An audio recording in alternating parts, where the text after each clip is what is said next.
आज आपण बनवणार आहोत कमीत कमी साहित्यात झटपट होणारी टोमॅटोची चटणी। खूप कमी वेळात होणारी आणि ही बनवायला एकदम सोपी आहे। घरात जर कधी भाजी नसेल तर ही टोमॅटोची चटणी एक उत्तम पर्याय आहे। अगदी घरच्या साहित्यात पण खूप चविष्ट अशी ही चटणी बनते आणि टिफिनसाठी सुद्धा ही परफेक्ट रेसिपी आहे, कारण ही अगदी झटपट बनते। चला तर वेळ न घालवता बनवूया टोमॅटोची चटणी। नमस्कार, सीमा मराठी किचनमध्ये तुमचे खूप खूप स्वागत आहे। आज मी तुम्हाला टोमॅटोची चटणी बनवून दाखवणार आहे। त्यासाठी बघा, ही मी 10 छोटी टोमॅटो घेतली आहेत। मोठी टोमॅटो असती तर तुम्ही 5-6 घेतली तरी चालतील। आणि त्याच्यासाठी बघा, एक मोठा कांदा चिरून घेतलेला आहे।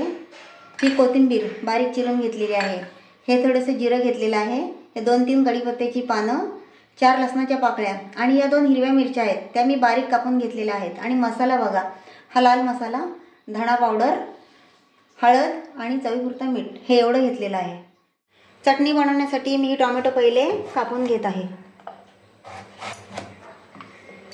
म्हणजे कुठल्याही आकारात कापली तरी चालतील, असं नाही की बारीकच कापली पाहिजेत, मोठी कापली पाहिजेत, असं काही नाहीये। हे पहा, अशा प्रकारे मी सर्व टोमॅटो चिरून घेतली आहेत। हे बघा, ही एवढी झालेली आहेत। आता चटणी बनवायला सुरुवात करूया। हे पहा, कढई मी गरम करत ठेवलेली आहे। याच्यामध्ये मी आता 2 चमचे तेल टाकते, थोडंसं जरा जास्त। तेल गरम झालेलं आहे। आता यात मी हे जिरं टाकते। तेल पूर्ण गरम झाल्यावर जिरं टाकायचं, म्हणजे ते असं तडतडतं। आता यात मी लसूण टाकते आणि या चिरलेल्या मिरच्या टाकते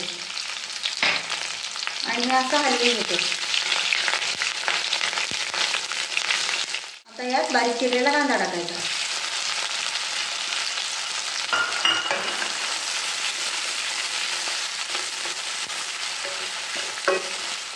आता हे मी मस्त छान परतून घेत आहे आणि कांदा थोडासा गुलाबी रंगावर होईपर्यंत परतणार आहे। कांदा गुलाबी रंगावर मस्त छान परतून झालेला आहे।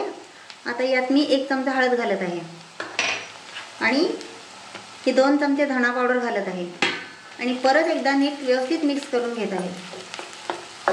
लाल मसाला मी नंतर टाकणार आहे, टोमॅटो घातल्याच्या नंतर। हे बघा, आता यात मी हे आपण कापून ठेवलेले सर्व टोमॅटो घालणार आहोत। हे बघा, आता टोमॅटो घालून झाल्याच्या नंतर हे मी थोडा वेळ असं परतून घेत आहे आणि परतून झाल्यावर याच्यावर मी 5 मिनिट झाकण ठेवणार आहे। हे बघा, हे असं 5 मिनिट झालेली आहेत। आता हे झाकण मी काढून घेते। टोमॅटो बघा कशी मऊ झालेली आहेत। आता यात मी लाल मसाला घालणार आहे, छोटे 3 चमचे। हे बघा, 1, 2 आणि 3। लाल मसाला मी नंतरच टाकते आणि तुम्ही पण नंतरच टाका। तेलामध्ये कधीच नाही टाकायचा लाल मसाला, नाही तर असा जळकट वास येतो लाल मसाला तेलात टाकल्यावर।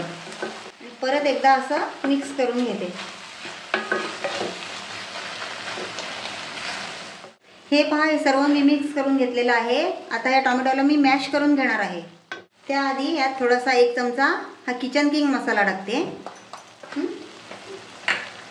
आणि ही बारीक चिरलेली कोथिंबीर आणि हे चवीपुरता मीठ। ते परत एकदा असं हलवून घ्यायचं। आता हे सर्व टोमॅटो मी या मॅशरने मॅश करून घेत आहे। असं केल्याने चटणीला खूप छान टेक्स्चर येतं। तुम्हाला जेवढं शक्य होईल तेवढं बारीक मॅश करून घ्यायचं। हे पहा, अशा प्रकारे मी या कालत्याच्या साहाय्याने ही चटणी सारखी हलवत राहणार आहे। ही चटणी पूर्ण कोरडी होईपर्यंत मी अशी हलवत राहणार आहे। ह्याच्यात अजिबात पाणी राहता कामा नये। तसं आपण याच्यामध्ये पाण्याचा एकही थेंब टाकलेला नाहीये, पण टोमॅटोला भरपूर पाणी सुटतं। ते पाणी आटेपर्यंत आपण असं हलवत राहायचं। हे पहा, 4-5 मिनिटे मी ही चटणी अशा प्रकारे परतून घेतलेली आहे। हे पहा, या चटणीमध्ये अजिबात पाण्याचा अंश राहिलेला नाहीये आणि तेल सुटायला लागलेलं आहे कडेने, तुम्ही पाहू शकता। असं तेल सुटायला लागले की समजायचं चटणी आपली तयार झालेली आहे। शेवटी याच्यावर मी थोडीशी कोथिंबीर घालते। ही आपली चटपटी, तिखट आणि आंबट चवीची टोमॅटोची चटणी बनवून तयार आहे। तुम्हाला ही रेसिपी कशी वाटली मला कमेंट करून सांगा। व्हिडिओ आवडला असेल तर व्हिडिओला लाईक करा आणि जास्तीत जास्त लोकांना शेअर करा आणि अशाच व्हिडिओसाठी माझ्या चॅनलला सबस्क्राईब करा. भेटूया पुढच्या व्हिडिओत. धन्यवाद.